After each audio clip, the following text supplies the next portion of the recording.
Hi friend, आजच्या रेसिपीमध्ये तुम्हा सर्वांचं खूप खूप स्वागत आहे। तर आज आपण मस्त करडईची भाजी बनवणार आहेत। खायला अप्रतिम लागते। चला तर मग वेळ न घालवता आपण आपल्या रेसिपीला सुरुवात करूया। अशाच चमचमीत आणि झणझणीत रेसिपीसाठी काव्याज रेसिपी अँड व्लॉग या यूट्यूब चॅनलला सबस्क्राईब करायला विसरू नका। तर आज आपण करडईची भाजी बनवणार आहोत। इथे पाहू शकता मी कोवळी भाजी घेतली आहे। नुसती पानं घ्यायची आहेत, देठ अजिबातही घ्यायची नाही आहेत। आता मी ही भाजी स्वच्छ धुवून घेतली आहे आणि अशी बारीक चिरून घेतली आहे। इथे तुम्ही पाहू शकता अशी बारीक करून घ्यायची आहे। भाजी खायला अप्रतिम लागते, भाकरी सोबत तर खूप छान लागते ही भाजी। आता मी गॅसवरती कढई ठेवली आहे आणि पाणी गरम करून घेतलं आहे। बारीक चिरून घेतलेली जी भाजी होती ती आता या गरम पाण्यामध्ये टाकून घ्यायची आहे आणि थोडीशी शिजवून घ्यायची आहे। जो भाजीचा रस असतो किंवा कडवटपणा जो असतो भाजीचा तो पूर्ण पाण्यामध्ये उतरेपर्यंत आपण व्यवस्थित अशी भाजी थोडीशी शिजवून घेणार आहोत। आपली भाजी इकडे शिजत आहे तोपर्यंत आपण एक वाटण तयार करून घेणार आहोत। त्यासाठी इथे मी एक मिक्सरचं भांडं घेतलं आहे। त्याच्यामध्ये 8-10 हिरव्या मिरच्या टाकून घेतल्या आहेत। आता भाजलेले शेंगदाणे टाकून घ्यायचे आहेत। 2-3 लसणाच्या पाकळ्या टाकायच्या आहेत आणि 1 चमचा भरून जिरं टाकून घ्यायचं आहे। जास्त मोठंही नाही आणि जास्त बारीकही नाही, असं मीडियम असं आपण हे सर्व वाटून घ्यायचं आहे। इथे तुम्ही बघू शकता असं व्यवस्थित अशी शिजली आहे। म्हणजे जे पिवळं पाणी आहे इथे बघा कसं मस्त असं पिवळं पिवळं पाणी निघलं आहे, इथे तुम्ही पाहू शकता। आता आपण एका जाळीमध्ये काढून घ्यायचं आहे आणि जे हे पिवळं पाणी आहे ते फेकून देणार आहोत। आपण याचा वापर अजिबातही करायचा नाहीये, इथे बघा।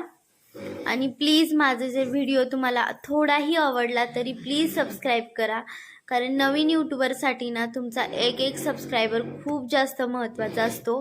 त्यामुळे मी परत सांगते की प्लीज माझ्या चॅनलला नक्की सबस्क्राईब करा। माझा व्हिडिओ तुम्हाला थोडा जरी आवडला तरी सबस्क्राईब करा। इथे बघा आता आपण एका जाळीमध्ये पाणी पूर्ण निथळून घ्यायचं आहे। इथे बघा एका मी भांड्यामध्ये भाजी काढून घेतली आहे आणि थंड पाणी टाकून व्यवस्थित अशी भाजी स्वच्छ धुवून घ्यायची आहे। परत एकदा जे हे पिवळं पाणी आहे ना ते आपण पूर्ण फेकून देणार आहोत। याच्यामुळे भाजी थोडीशी कडवट लागते, त्यामुळे इथे बघा अशी स्वच्छ धुवून घ्यायची आहे आणि व्यवस्थित असं पाणी दोन्ही हाताच्या साहाय्याने व्यवस्थित अशी पिळून घ्यायची आहे ही भाजी। इथे पाहू शकता मी अशी पिळून घेत आहे, बघा तुम्ही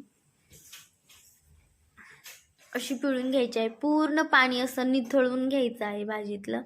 इथे बघा आता मी एका प्लेटमध्ये काढून घेते आणि सर्वच भाजी मी अशी पिळून घेणार आहे। आता मी परत गॅसवरती कढई ठेवली आहे। कढई व्यवस्थित अशी गरम करून घ्यायची आहे आणि इथे मी 1.5 चमचा भरून तेल घेतलं आहे। तेल टाकून घ्यायचं आहे। तेल गरम झाल्यानंतर जे आपण वाटण तयार करून घेतलं आहे ते टाकून घ्यायचं आहे। याच्यामध्ये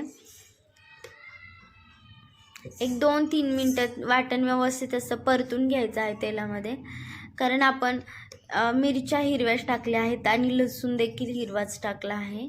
फक्त आपण शेंगदाणे भाजून घेतले होते, त्यामुळं लसणाचा आणि मिरच्याचा थोडासा कच्चा वास जाईपर्यंत आपण परतून घ्यायचं आहे। इथे बघा मी चवीनुसार मीठ टाकून घेतलं आहे।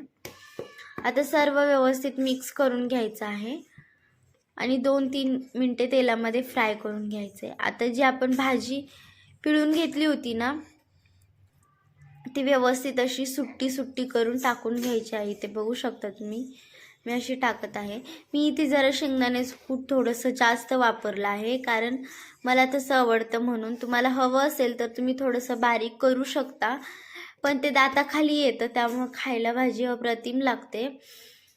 इथे बघा तुम्ही इथे थोडंसंही शेंगदाण्याचा वापर केला तरीही चालेल, मला इथे जास्त आवडतं म्हणून मी जास्त टाकलं आहे। इथे बघू शकता तुम्ही सर्व व्यवस्थित मिक्स करून घ्यायचं आहे आणि मस्त 5 मिनिटं आपण भाजी फ्राय करून घ्यायची आहे। इथे बघा मस्त किती सुंदर खायला देखील तशीच लागते, खूप छान लागते ही भाजी खायला.